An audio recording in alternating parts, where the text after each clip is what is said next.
Life has different ways of making your actions come back to you. You do something wrong, and there's a high probability that it might come back to you. Mike didn't believe in karma, or that a person's actions would come to them. He didn't think the universe cared enough to go through all that.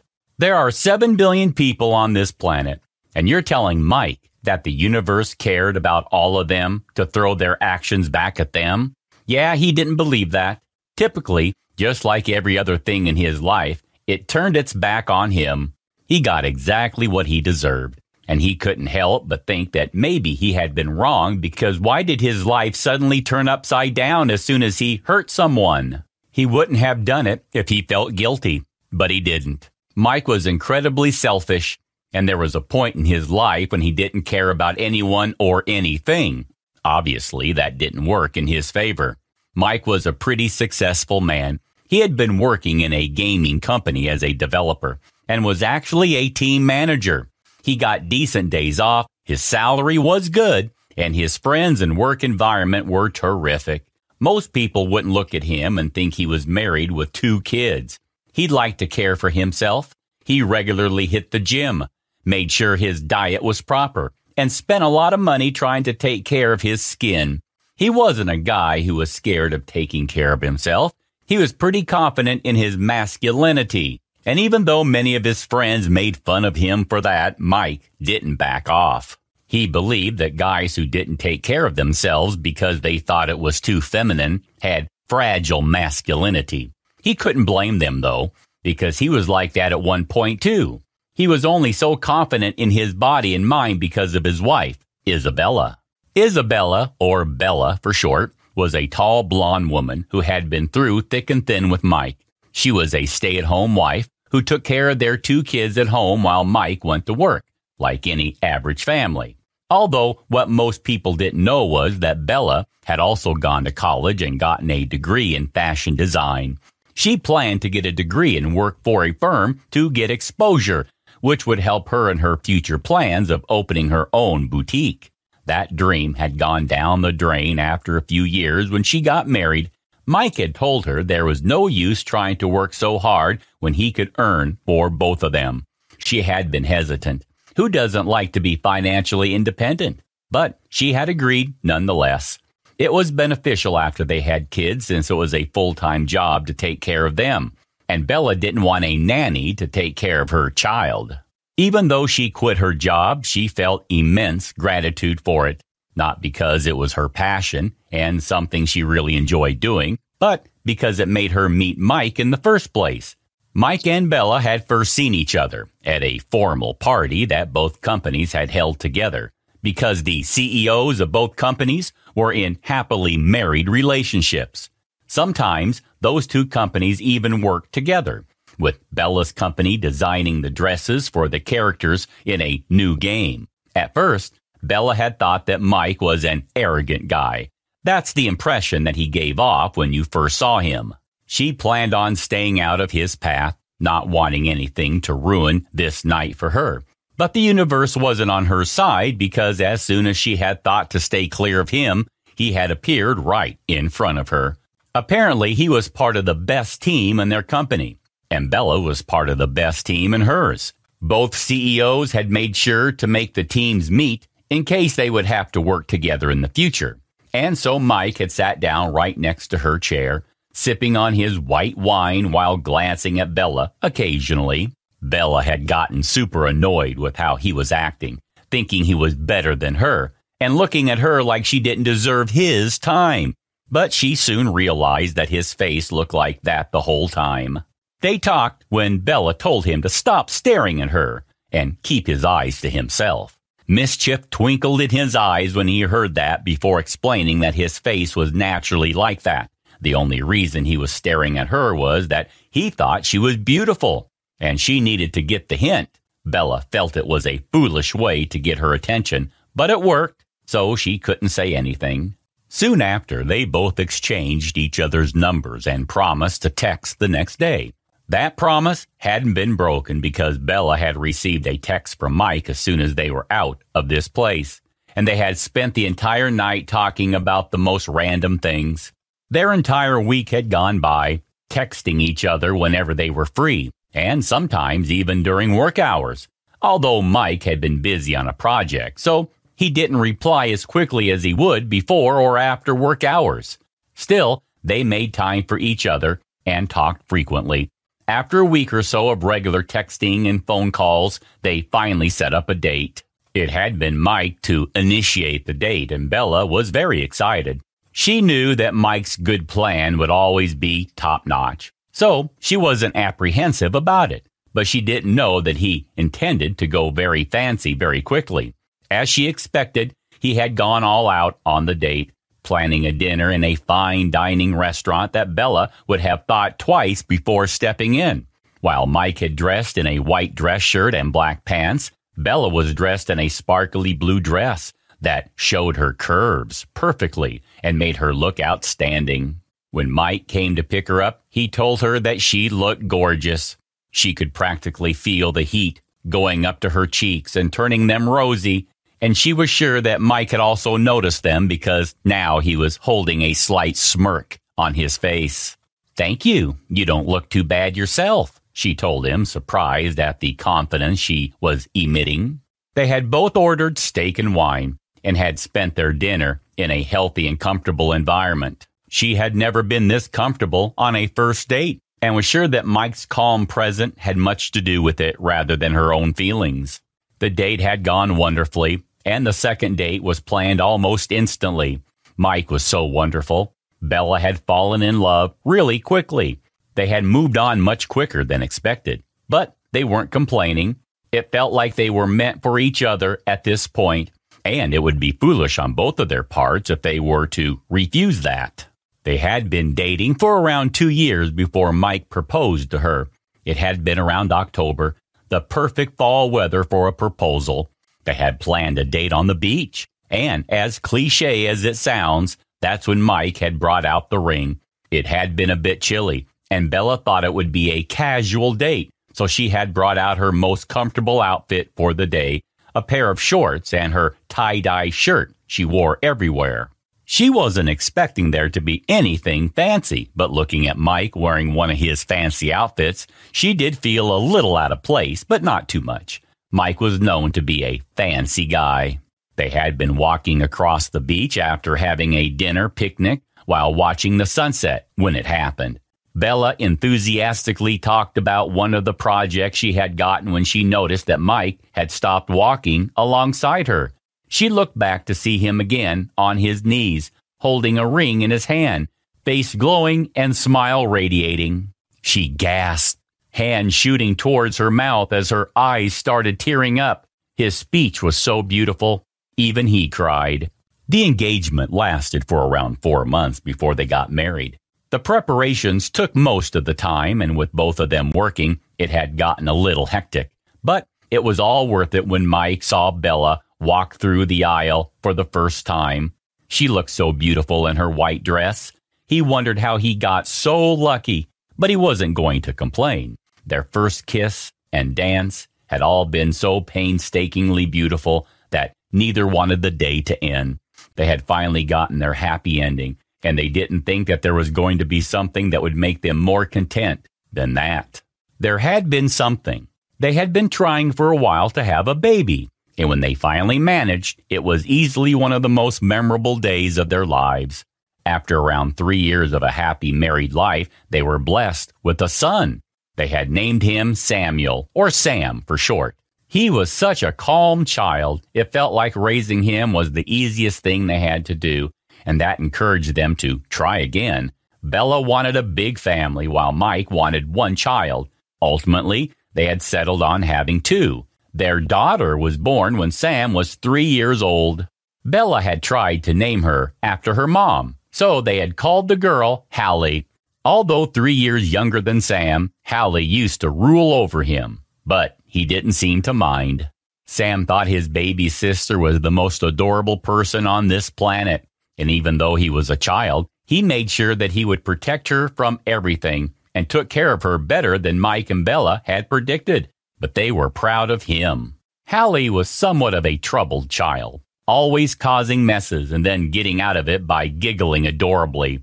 It took a lot of effort to handle her, but she was loved greatly, so it hadn't been a problem. For almost a decade, they had been a happy family, the kind of family you would see in TV shows, the kind who always cared for each other, loved each other, and never had anything wrong done to them in their lives. It all went down the drain when Bella discovered that Mike had been cheating on her for over a year with someone from work. The kids were 9 and 12 then, and Bella didn't want them to go through a broken family, so she endured and forgave Mike. At that time, she had no choice but to take whatever Mike threw her way because she had stopped working when the kids were born. As mentioned earlier, she didn't want to have her kids grow up without their parents' home. So she sacrificed giving up her job.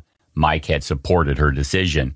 He had encouraged Bella to leave her career to become a stay-at-home mother, telling her how important it was for the children to grow up with their parents available for them. It had been harsh in the beginning. She had nothing to do all day, and there was only so much she could do while the kids played or napped. But slowly, she had gotten used to it and used her time to do other chores in the house. However, this decision did not work in her favor when she found another girl's number in her husband's phone, saved with a heart. It seemed like he had forgotten to change his password, allowing Bella to sneak into his phone while he was showering. She usually wasn't one to check her partner's phone, but it was something that had been bothering her for a long time. Mike had started coming home really late, smelling like a perfume that Bella would never use, and was always on his phone texting someone. But when Bella would try to look or ask him what he was doing, he would get super defensive and would try to get away from her. This caused her to doubt him even when she didn't want to, because she loved Mike so much to believe that he would do something like this to her. Of course, she had been wrong because it was the same girl that Mike talked about all the time, saying she was a fantastic colleague and always praising her. It did cause Bella to get jealous, and she tried to communicate it to Mike, but he had just told her that she was being ridiculous and nothing was going on between the two of them, causing Bella to feel stupid for doubting him in the first place. The day she confronted Mike, he genuinely looked apologetic for what he had done and promised to stop seeing the girl Susan again. Bella didn't want to believe him, but he gave her a look she couldn't refuse. She loved him too much to let him go, even if he didn't love her the same way. She wanted to try and get the love back so much that she started putting in extra effort to appeal to Mike. She dressed better, got her hair done, took extra care of him and the kids, and did everything she thought Mike would like. She later realized that she was doing too much for the wrong person. It hadn't been her fault that her husband had cheated on her. It had nothing to do with her. But she still let her insecurities get the best of her, so she followed what her mind told her. It had been going fine after that. Both of the kids had no idea what their father had done and continued to live in oblivion, thinking that their family was perfect, with no broken pieces or cracks in them. How would they know that their ideal family was damaged and was barely held together now, on the verge of falling apart any minute? For a while, Mike had been perfectly fine. He had been a good husband and a fantastic father. It was like he was the same Mike in their lives previously. He took Bella out on date night and took the kids for ice cream and a perfect time for the family. It felt like he genuinely regretted what he had done, and he was trying to make an effort to calm things down. He even took the entire family on holiday during summer, and the kids said it was their best summer. Bella wanted it to last forever. She wanted her family to be perfect for as long as they were alive. She had high hopes this time, trusting Mike not to do anything like that again, that he would be better. She noticed that he had stopped coming home smelling like another woman. He stopped spending too much time on his phone and gave his family first priority in everything. But things never lasted long, and Bella learned the true meaning of once a cheater, always a cheater. It had been around a year since that had happened. The kids are now 10 and 13. It felt like it had happened so long ago that they shouldn't remember it. That 1 year after that was one of the happiest years in that family's lives, even if it had been false. Why false? because Mike had returned to his old habits and returned to Susan as soon as he managed to gain Bella's trust again. For his plan to work, Bella needed to trust him completely, like she had when they married. Bella didn't think Mike could stoop any lower than he already had when he cheated for the first time. But just like she had been wrong about everything else, she had been wrong about this. Mike was a selfish man, and nothing Bella and the kids said or did could change his mind. Bella really thought that he wouldn't go back to being the same emotionless, unavailable man that he was during the time he was dating Susan. She felt, if not his love for Bella, at least the love he held for his kids would change his mind. But clearly, they had no influence over his decisions. Mike was the kind of guy to drop everything he had if given the opportunity to try something new and better. Bella had noticed it with little things like dropping a project because he got bored of it, ditching his friends if he got invited to something better, and throwing things out to make space for new things he would get. But she didn't think he could do that with his family as well. That wasn't normal, was it? After a year of living happily, Mike started showing hints of getting bored with his family, talking about how he needed something new and adventurous in his life. That should have been all the hint that Bella should have required, but she liked to live in a world of possibilities and hopes. For Bella, her world was all rainbows and bursts of sunshine, looking at the best in people, even if most of them were rotten, exactly like she had done with Mike in the past few years. Usually, the first thing Mike did when he came home from work was to give the kids a hug and ask about their day, but he didn't do that anymore. He didn't even greet them properly after returning, usually ignoring the kids when they would tell them about their day, and instead putting his full attention on his phone. He started coming home late again, excusing it by saying he was working on a project that was taking too much of his time and had stopped spending time with the kids and Bella. One time, Bella tried to talk to him about it, telling him how upset the kids were feeling and that he should be considerate to at least give them an hour of his day. Still, he told her he was too busy to spend time with them and that they'd have to get used to it significantly because they were growing up. Another toxic habit that Mike had was flaunting the fact that he was the bread earner of this family, talking about how they'd all be living in poverty if it weren't for him, and how thankful and grateful they should be instead of complaining about it all the time.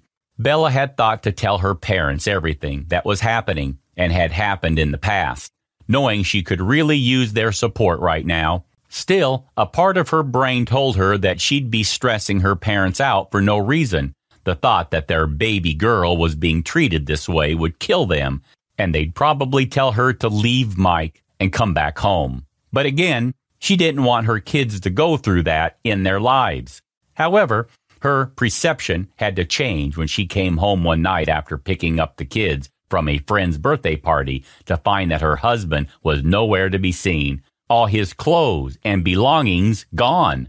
No note, no car, and only a text that said, "I'm happier with Susan now. I'll send the divorce papers soon. I'm sorry. P.S. Sorry for taking all the money, but I earned it." He took all the money? Bella rushed to the safe in their room and opened it to see it was completely empty, not even a single dollar inside. She took out her phone to check the bank app, only to see that he had taken all the money out, leaving Bella with nothing. What was she going to do now? She needed to have a place to stay. She needed money to be able to afford the mortgage for this place. How was she going to feed her kids? What was she going to do? She tried calling Mike multiple times, but it went to a voicemail. She tried texting him, but they wouldn't go through. She even tried to see if she had Susan's number somewhere so she could contact her and ask her to let Bella contact Mike. But just like she expected, she didn't find anything about her, not even her ID on social media. Bella was stressed to the max now. No job, no home, and no money to feed the kids. What would she do now? She tried her hardest not to break down in front of her kids, who were standing by the door, eyes wide, glistening due to unshed tears. And she knew they figured out what happened. They were old enough to understand now, but that didn't mean Bella wanted them to know what happened. She vowed to protect her kids from everything evil, and she would stick to it. Taking a deep breath in and forming a fist so her hands would stop shaking, she shook her head to clear her thoughts before going to her kids, bending down to their height and embracing them as tight as she could.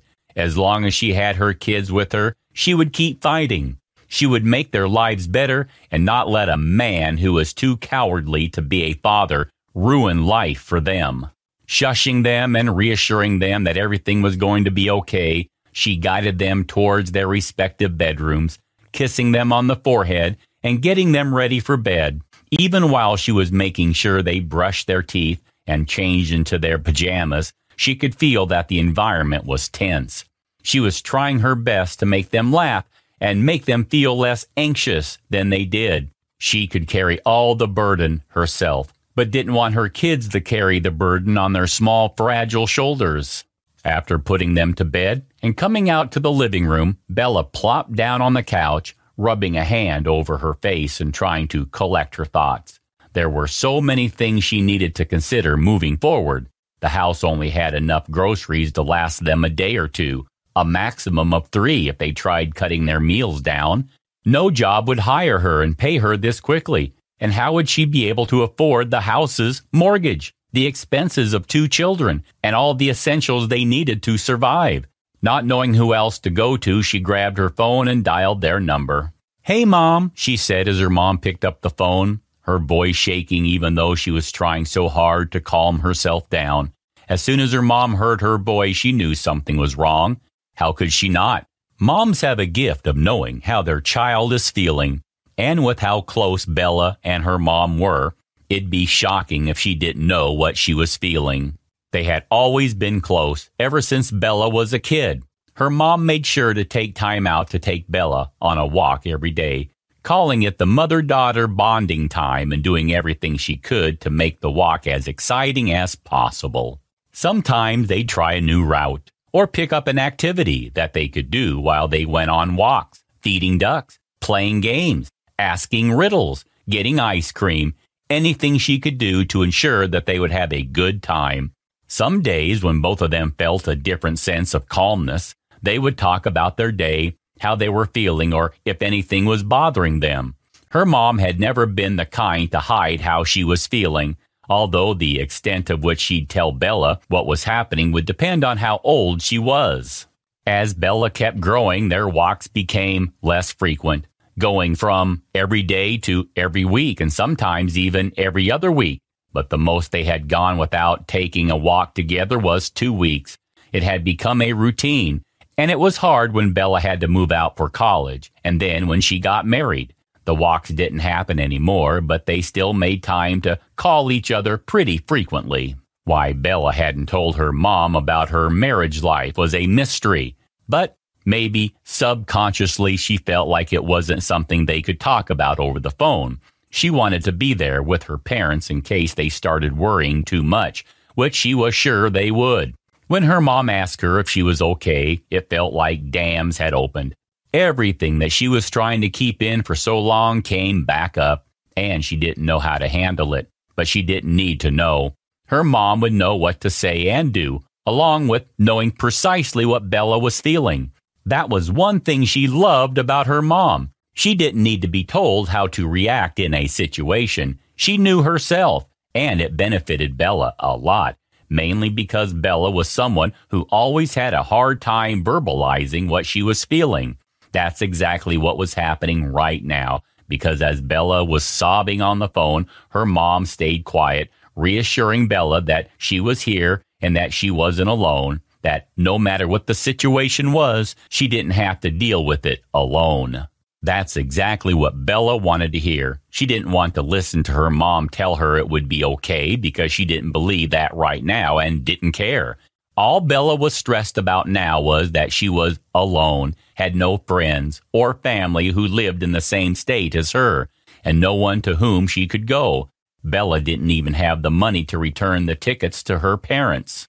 When she got done crying, Bella took a deep breath and started explaining everything that had happened in the past 2 years, from the cheating, how she found out, how Mike reacted, and how he acted after that to what had happened and what her situation was.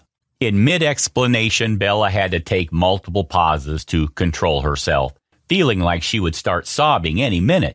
When she was done explaining, there was silence on the other end of the call for over a minute before she heard her mom sniff and say, "My poor baby, I'm so sorry you had to go through all that alone." The softness in her mother's voice made her tear up again. She missed her parents so much. All she wanted to do right now was go to their house and cuddle her parents while having a movie night. Just like they did when she was young, when she had gone through her first heartbreak, gotten a bad grade, or lost a friend.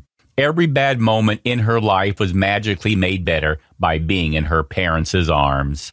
Her mom had called her dad over and explained the situation to him, and they had to work together to calm her dad down because he was ready to hunt Mike down and bury him alive for hurting their precious baby girl. She told them about her financial status and how she was planning on applying for jobs to get back on her feet again. She also said to them that she feared she wouldn't be able to live in this state since it would take a while to get a job and it would start paying after a month. Bella did think that she could start as a waitress at a cafe or something like that to be able to afford food for her children. Still, her parents insisted that even if she took these jobs to help with finances, she'd need more than that for at least until her income was stable. So to let them help her for a few months by sending her money and whatever she needed. At first, she refused, talking about how she could handle it and figure it out independently. Still, even she could hear how stupid she sounded, so after a bit of reluctance, she finally agreed to take their help, enough so that Bella and her kids could continue living comfortably. After reassuring them that she was okay enough to hang up the phone, Bella got up from the living room and went towards the kitchen to grab herself some water before dragging herself towards her bedroom. All while thinking about how different their lives would be now and how there would be a lot of things that she's going to have to go through or handle without the regular support of Mike, motivating her to keep going and that she's got it. Thinking about all that made her start crying again as she lay in bed, looking over to Mike's side, looking at the emptiness it was bringing, and then towards the safe that used to be filled with money, but now was empty. Her life had changed in less than a day, and she didn't even think it had completely set in till she talked to her parents. She ought to be angry at Mike, but all she felt was pain and sorrow. Where did she go wrong? What area was she lacking in that Susan managed to fulfill? All these thoughts were swimming inside her head, making it difficult for her to fall asleep. Eventually, she managed to cry herself to sleep, but it felt like she had barely slept for an hour before she had to wake up again to send the kids to school. Dragging herself out of bed, she managed to get to the bathroom, and as soon as she saw herself in the mirror, her heart froze. She looked miserable, and it had barely been a day. Her hair was sticking up in all directions, her eyes puffy and red from all the crying she did last night, and looking down, she noticed that she was still wearing the clothes she had worn when she went to pick the kids up. Hopping in the shower, Bella quickly cleaned herself. She made herself look presentable before going to the kids' bedroom and waking them up, sending them in the shower to wash up and get ready for school, while Bella went to the kitchen to prepare breakfast. While she was chopping up the fruit for the kids, her phone dinged, and she picked it up to see a notification that showed how much money her parents had sent her. Her eyes bulged out when she saw the digits. It was enough to live a comfortable life, paying for groceries, mortgage, and even some extras for at least 2 months. Perks of being a daughter of a CEO, Bella thought. She heard footsteps coming down the stairs, so she quickly kept her phone down and finished preparing lunch before getting out the cereal and milk and setting them on the island. As soon as the kids sat down, they looked at Bella before Sam asked her if Dad was gone. Bella sighed. She knew her kids were brilliant, and she would have to explain everything to them, but right now wasn't the time. They'd be late for school. So Bella told them that their dad had left forever, before reassuring them that she would never leave them and that she would always protect them. Her kids were intelligent, understanding, and held great emotional capacity. They came up to Bella after finishing their breakfast, and hugged her from both sides before promising her they would help as much as possible and that Mommy shouldn't worry because we will help her and be strong. Bella had almost cried when she heard that, and she embraced both of them tightly before telling them that they were the best kids anyone could ever have and that Bella was lucky that she was blessed with them. She kissed their cheeks before grabbing to reach their backpacks and helping them put them on, rushing them to go outside since the bus was already here. When they had left for school, Bella took out her laptop, grabbed her breakfast, and started looking for jobs. She applied to multiple part-time jobs to capture, while she looked for some full-time jobs in fashion companies. However, luck didn't seem to be on Bella's side because it looked like every fashion company she decided to look through had closed their applications and were no longer hiring. She almost lost all motivation to keep looking before she remembered her kids and willed herself to keep trying, and there had to be something she could get. This went on for a few days before Bella started to get stressed. She managed to get a job as a cashier at a local cafe, but that wasn't enough to take care of all her finances. The month was also about to be over, and she would only have enough money left to go through another month. She needed to do something, and she needed to do it quick. Her kids had understood what their mom was going through because she noticed that they had stopped asking for snacks or takeout, eating whatever Bella offered them, even going as far as saying no when Bella asked if they wanted to have pizza that night since she hadn't gotten them anything in a really long time. She was so proud of both of them and didn't hesitate to show it. She would tell her kids how proud she was of them and how lucky she felt that they were her kids almost every day. This went on for a while, and Bella had no clue what she was going to do now. She had no ideas, and none of the jobs she found and applied for gave her any responses. She knew she could just ask her parents for more money. In fact, they offered it themselves every time they called to check up on her, but she didn't want to do that. Bella wanted to earn her own money and take care of her children all on her own. She was short on time, and it felt like she could hear the clock ticking right above her head all the time. Bella had a lot of free time during that period, and she wanted to use it to the best of her abilities. So she spent hours designing and making clothes for no one in particular. The main reason she was doing that and continued to do that was so her skills wouldn't get rusty after all these years. One day when Bella was going through her closet, she found a bunch of clothes that she had designed when Hallie was a kid. Her closet was filled with multiple bags half the size of the door with different outfits she had intended, like dresses, pants, shirts, swimwear, anything you could think of.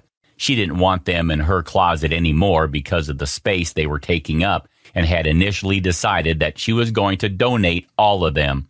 They had been sitting in her room for days until one day her daughter Hallie came up to her holding a shirt from one of the donated bags and asked her if she could buy it for $1. Bella had jokingly told her, "Of course, they're all for sale," before her mind suddenly clicked and she jumped up from the sofa, grabbing Hallie's cheek in her hands and telling her she was a genius, running away into her room, leaving Hallie to stand in the middle of the living room with a confused expression on her face. At the same time, Sam tried to control his laughter sitting beside the sofa and building his Legos. Hallie had just given Bella a fantastic idea. She could sell all her clothes, which could earn her a lot of money. Why had she not thought about it? Bella ran into her room, took out all the clothes and started counting them, immediately finding approximately 100 pieces of clothes. She opened her laptop, sat down on the beanbag, and started making an account on eBay. She grabbed her phone, hanging all the clothes on different hangers, making sure they didn't have creases in them or anything before taking pictures of them turning, while also taking pictures of herself while she wore those clothes. Unfortunately, most of the clothes Bella had made had been according to her size, but she had a few articles that could also fit different sizes. It took her a whole day to get the pictures ready and sorted, but before she knew it, it was time for the kids' bedtimes. And honestly, even Bella felt exhausted. So that night, after all three of them had done their nightly routine, they had gathered in Bella's bed. Room chilly and comfortable, an animated movie playing on the TV in front of the bed. It was a relaxing night, and all three of them drifted into dreamless sleep. The next day, She imported all the pictures from her phone to her laptop and started uploading all those clothes online. She kept the prices affordable, but not too much since she did have bills to pay. Soon enough, all 102 articles of clothing had been uploaded to her eBay account, and now she just had to wait. After uploading, she quickly closed her laptop before rushing to get dressed for work. She had gotten a babysitter for the few hours she would be away from work, so her kids wouldn't have to go around trying to find a place to stay while their mom worked.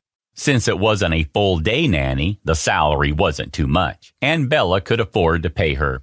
Soon it was time to come home from work, and it was almost 6 p.m. when she returned. She greeted her kids as soon as she entered, said bye to the babysitter, and got to preparing dinner for all of them without even checking her phone. She opened her phone and was shocked to see what was in front of her.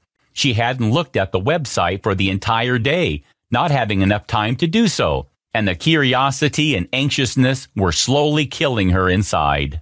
She quickly made dinner, mac and cheese, just like the kids had requested, and all three started eating. Again, she wanted to check her phone while she was eating, but they have had a rule since day one that dinner time was family time and that no electronics were allowed on the table. And Bella couldn't break a rule that she had made herself, so she endured it for a tad bit longer. When they were done eating, she put the dishes in the dishwasher, cleaned the kitchen, and sat on the sofa, while the kids sat on the floor, some Disney movie playing in the background while making Legos. Her clothes had already started getting sold, although only a couple were chosen until then. She knew it would take a long time, and she was patient. Still, thankful she had gotten orders on the very first day. She went to her room, took out the clothes that had been ordered, all 5 pieces by the same person, and started packing them, trying to make them look as pretty as possible. After she was done, and the kids had gone to bed, she sat those clothes aside, making a mental note to mail them to the person first thing in the morning before dozing off. After that order, things had been a little slow with not many people ordering her clothes, and it was slightly demotivating her until a week later. She woke up to notifications on her phone. She grabbed it off the nightstand to find the most shocking thing ever. Almost all of her clothes had been ordered, leaving only 10 articles that had not been claimed yet. All of this happened in one day, and Bella was shocked. She wasn't sure how it was possible. Still, she read one of the messages sent to her that informed her that the person whose name Bella found out to be Lily had ordered a couple of her clothing because she saw a famous YouTuber review her clothes, the same 5 pieces of clothing she had sent the first day, and had complimented it a lot. Lily had also attached a link to the video so Bella could watch it herself. She opened the video to find out that the person, Reviews by Cassidy, who had reviewed her clothes, had over 106,000 subscribers and did frequent reviews of underrated clothing brands. Somehow, Cassidy had found her clothes on eBay and had given an amazing review. She spoke about how the quality of the material was unmatched, the fitting was perfect, and how comfortable it was, even giving it a 10 out of 10 overall rating, something Bella found that she did in every video. Her reviews were known to be authentic, mainly because a lot of people followed her suggestions and ordered from the places that she did. In no time, all her clothes had sold out, and people had started demanding that she should make new clothes and sell them, even that she should make different sizes as well. And who was Bella to say no to them? That same week, she went to the store to get all the supplies she needed and got to work, making and designing new clothing articles with different styles, patterns, and different sizes. She made sure to make a profile online to let people know she was working on creating new clothes and asking everyone to be patient, thanking them for the support they were showing. With that, Bella left her part-time job so she could focus more on designing her clothes and spent day and night working for over a month before she had enough to launch a new collection. She had also put up a timeline on her social media, preparing everyone to be ready for the drop. And when she finally released it, the entire collection was sold out in less than a week. With time, Bella slowly made more clothes, selling out every single collection that she dropped, which led her to expand her business, designing a room in her house that she made as her studio, where she made all her clothes from scratch and started selling them on the website that she had created a while back. She named her brand Girl Boss, which started gaining recognition nationwide. In less than a year, Bella earned more than she could have if she had worked for another company. Her business had expanded a great deal, with an entire building now under her name, multiple employees all working on designing, making, and selling the clothes, with another team that handled the marketing aspect of the company, dealing with photo shoots, models, and all that stuff, with Bella as the CEO. Her brand has also been invited for multiple photo shoots that covered a range of brands recognized worldwide. She was getting invited to interviews and gaining a lot of publicity. In no time, she was one of the most well-known clothing brands worldwide. Her kids had grown up, and she had given the life she always wanted to give them, and all of them couldn't be happier. Until Mike showed up again. Apparently, Susan had used him for his wealth, and as soon as he had gotten fired and lost most of his money, she had decided to leave him and never look back. He had contacted Bella by calling her, telling her he had gone to the house but couldn't find anyone. Of course, he couldn't find anyone. Bella could afford a much bigger and better home now, so why wouldn't she? Mike insisted that he wanted to meet them before they made a decision. And Bella knew they could not make this decision without asking the kids first. So that's exactly what she did.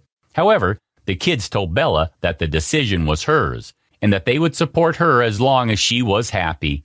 So she decided to let Mike come visit, telling him and herself that this was the last time he would ever be stepping in this house. His jaw dropped when he looked at the house when he came over. "How did you afford all this? Did you marry a rich man?" he had asked, which made Bella incredibly angry. Leave it to Mike to underestimate women. When she told him she was the CEO of Girl Boss, he had to sit down due to shock. Susan was obsessed with that place, said it was branded, the most popular brand these days. Bella smirked when she heard that, so he knew how big she had gotten now, and he knew she didn't need him anymore.